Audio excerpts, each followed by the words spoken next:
Today I'm going to show you how to make lo-fi pixel loop animations using AI, just like this.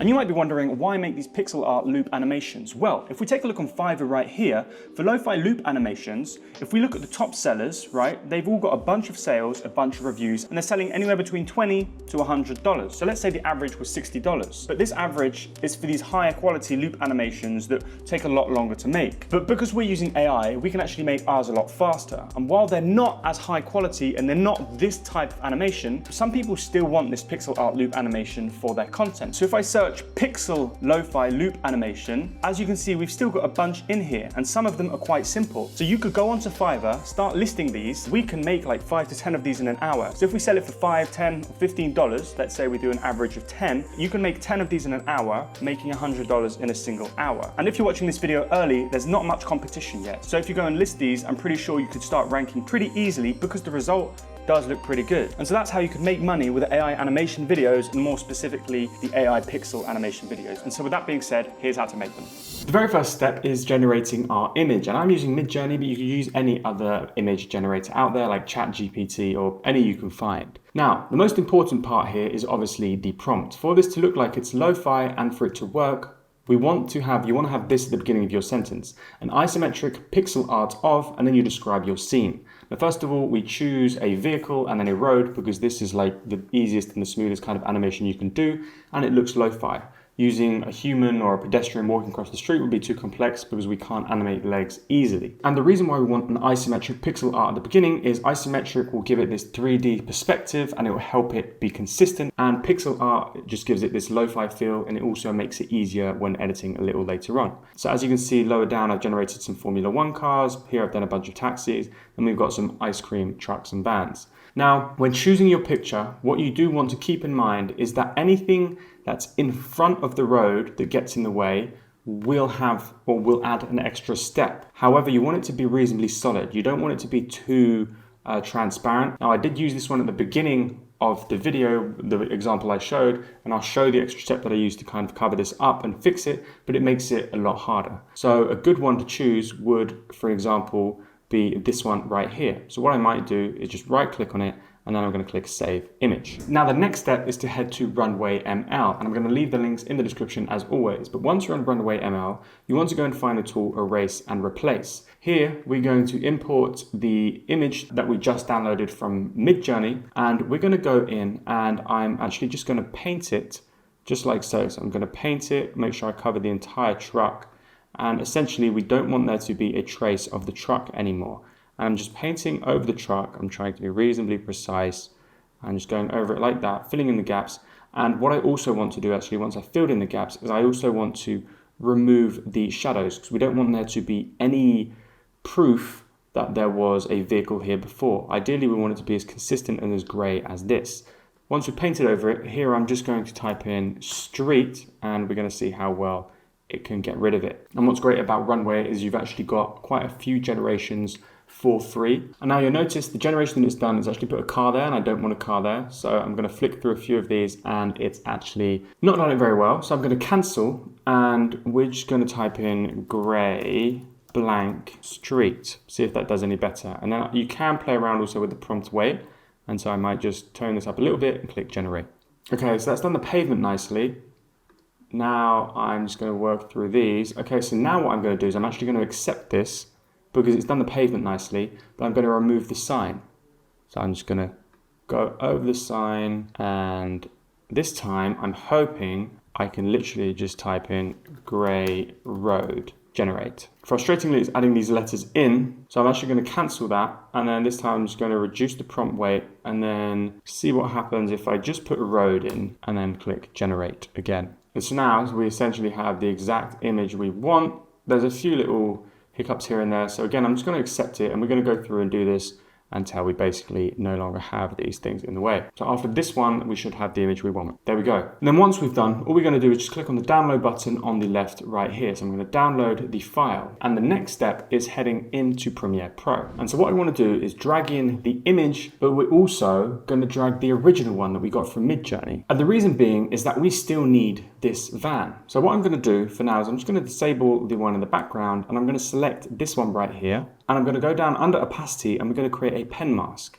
And what I'm going to do is actually zoom in on the van, and here we're going to take our time and cut this out and make it look as good as possible. So I'm going to set this to 150, and then we're going to slowly start painting and using the pen tool to cut out the van. For this to look as good as possible, depending on your drawing, you actually might not want to use the shadow, because if your shadow goes over the pavement, I'm going to show you a good fix. So for now, I'm just going to cut out the actual van itself. Okay, so I've just cut out the van. What I want to do is I want to make sure that I lower the mask feather. You can leave it at 0. I like to leave it maybe 2. It kind of blends it in ever so slightly. And so now, if I put this back to fit, if I activate the background, we've now got our van, and you'll notice that we can actually just move the van and make it drive around on the road.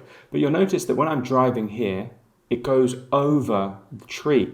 So what we want to do here is we want to actually do another layer, but this time, instead of cutting out the van, okay, so we're going to delete the old mask, we're going to reset its location, we're going to grab the pen tool again, and we're just going to cut out the tree. And this one doesn't have to be perfect because it's going to be the tree, but essentially we just want like the green leaves, and because it's like quite a rugged line, it's fine. Then you just cut out something just like this, okay? And so we've got this tree, but essentially we've now got that over the van. So my van is the middle layer here, and we can actually move it, and you'll notice that it goes under the tree. See here, I think the feather's a little bit too much, so I actually might lower it. So now I've got the van. So what I want to do, or actually what I mentioned earlier, was the shadow. Now what we want to do is actually create our own shadow. And I think the best way to do this, and what I'm going to do real quick, is just disable the mask, just so we can see the shadow. And then I'm going to take the pen tool, and we're actually just going to paint a shape where the shadow is. Go round, go round. And now this shape right here is our shadow. And so what we need to do is bring it under the tree and then under the van. I want to reactivate that. So now we've got our shadow. It looks quite harsh. So what we want to go and do is actually click on the shape, and you might want to change the color to maybe like fit it a little bit more. So I might want like a darkish green to kind of fit the theme. Click OK. And then we just want to actually lower the opacity a little bit. And so now, if we actually nest these two together, so we'll call this van, I can now move this around with the shadow. And let's say I drove over the pavement, over the trees, I would keep the shadow and it would look natural. Because if I cut the shadow out, the shadow would be stuck as grey. And so now what we want to do is we want to place it outside of the frame, including the shadow, so it's not visible at all. We want to place a position keyframe. Then we want to move it all the way to the end, okay? And then we want to move the van down and ever so slightly outside of the frame on the other side of the road. And a position keyframe should create itself automatically. So now if we go through, we've actually got our van driving down the road. And you might want to adjust it a little bit so it drives more centered in the road. But you'll notice as it goes behind the tree, it's actually hidden by the leaves. And if you've got a bigger tree, it might look more realistic. It could be like a lamppost. And we could actually maybe potentially either mask out this lamppost, or what I could do is just move it ever so slightly here. It will create another keyframe. And now we have our loop. And there's another lamppost up here. And what I'm going to do is literally just drag it a little bit up to the side. So it's not even driving straight. Now there's a few things we want to do to stylize it a little bit here. So the very first thing, and what I actually like to do, what I think looks quite nice, is if we add an adjustment layer, I click, we drag it on, then we go into effects and we search for mosaic, we drag mosaic on, it has this pixel effect, but obviously we don't want massive pixels. If we set these to like 300, it adds an even more pixelated effect, and this can actually look quite nice depending on the style. Here it's like all blown up, so it looks really low quality, but it can help like kind of blend the animation together and the different assets that we've like cut out, so the trees look way and the leaves look way less weird. And what we can also do is if we go onto the van, we could actually, like I made the one in the example stop earlier, so again you could like kind of adjust this. But what I also recommend doing, if we search transform in effects and then we just bring on the transform effect onto the van, what you can do to make it look like the engine's running and give it a little bit more life is here on the position keyframe, we want to add one, go forward a frame, and then do 513. Go forward a frame, go back to 512, go forward a frame, go to 513, and then we're just going to zoom in a little bit, and we're going to select these, and we're going to copy and paste. Then we're going to select all of them again, copy and paste, select all of them again, copy and paste. You kind of get the idea. So we've done it all the way through, and this doesn't take long because we're quickly like filling this up, as you can see. And now check this out. It's not very noticeable, but the van is jittering up and down. And if you actually make it stop in its tracks, so let's say we decided to make it stop there for a while, it looks like the engine's running. So that is pretty cool. And then the last thing I actually did for the music was I just went to Suno and I literally typed in Lo-Fi Spring, and then it generated these.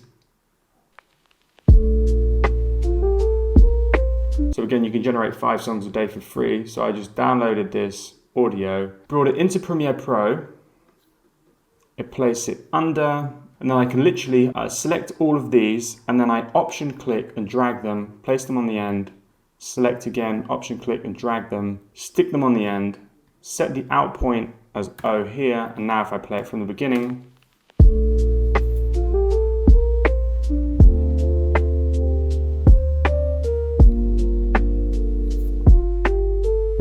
we've got a looping GIF made with AI. And obviously, the longer that you spend on this and the more effort and time you put into it, the better you can make it look. But just to show you the previous one I made, the example that we saw at the beginning of the video, what I actually had to do here, because it was quite complex with this tree going over it and there was some like strange shadows, as you can, like the reason I made like the custom shadow here also was because it goes over the pavement. But for these leaves, what I actually had to do, because you'll notice that if I actually take them away, the van is driving over them. That looks really weird.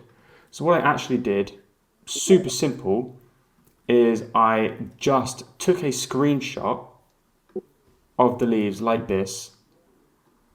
I copied that image and then I actually just went to Canva. I created a new design and I pasted the image and then I did edit photo, and then I just used a background remover, and then again Canva uses AI to remove the background. But that is how to make pixel lo-fi animations that loop using AI. And I'd love to know what kind of animations you guys make, so please join the Discord and share what you've made. I'd love to see them. And if you have any questions, just drop them down in the comment section down below. And as always, thank you so much for watching. Hit the like button, we'd really appreciate it, and subscribe if you want to see more content like this. Thanks, bye.